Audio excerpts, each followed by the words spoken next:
সকাল সকাল বের হয়ে গেলাম। আমাদের আজকের গন্তব্য হলো সিলেটের বিশ্বনাথ। বিশ্বনাথ একটা পরিচিত জায়গা, সিলেটে যারা আছেন জানেন। পাশে আপনারা ইটের ভাটা দেখতে পাচ্ছেন, খুবই সুন্দর দৃশ্য লাগতেছে, ইটগুলো দারুণ লাগতেছে।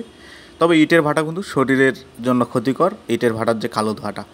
যাই হোক, এখানে আমরা কিছু ড্রাম দেখতে পাচ্ছি, যে ড্রামগুলো রিসাইকেল করা হয়, তেলের ড্রাম বা মোবিলের ড্রাম, এগুলোকে রিসাইকেল করে আবার কোম্পানিতে পাঠানো হয়। যাই হোক, আমরা একটা সুন্দর বাড়ি দেখতে পাচ্ছি, সাদা এবং নীল মিশ্রিত রঙের। এটা একটা পেট্রো বাংলার একটা ফ্যাক্টরি। তো যাই হোক, আমরা সিলেটের রাস্তা ধরে এগিয়ে যাচ্ছি। এই রাস্তাটা সিলেটে যারা আসেন সবাই পরিচিত।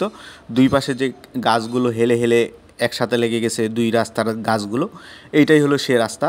আমাদের সামনে দিয়ে হবিগঞ্জ এক্সপ্রেস চলে গেল, যেটা এই যে আপনার রাস্তাটার ভিউটা পাচ্ছেন।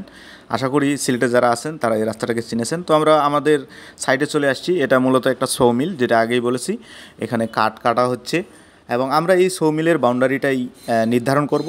এই সো মিলের নতুন একটা ফ্ল্যাট বাসা তৈরি করা হবে, যে কারণে আমাদের আজকের এই আশাটা।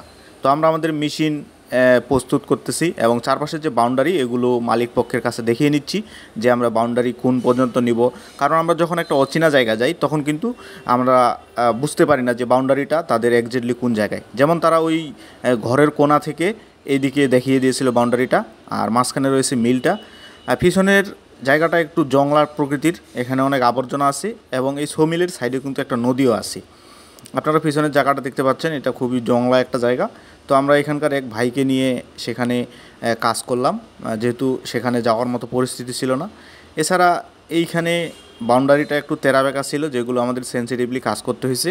তো যাই হোক, আমরা কাজটা ভালোভাবে সম্পন্ন করে বাসার দিকে রওনা দিয়ে দিছি অলরেডি, এবং আমরা সিএনজি যোগে যাওয়া আসা করেছি, কারণ খুব একটা দূরত্ব না। সুন্দর একটা ফ্ল্যাট বাসা দেখার মধ্যে দিয়ে আজকের ভিডিওটি শেষ।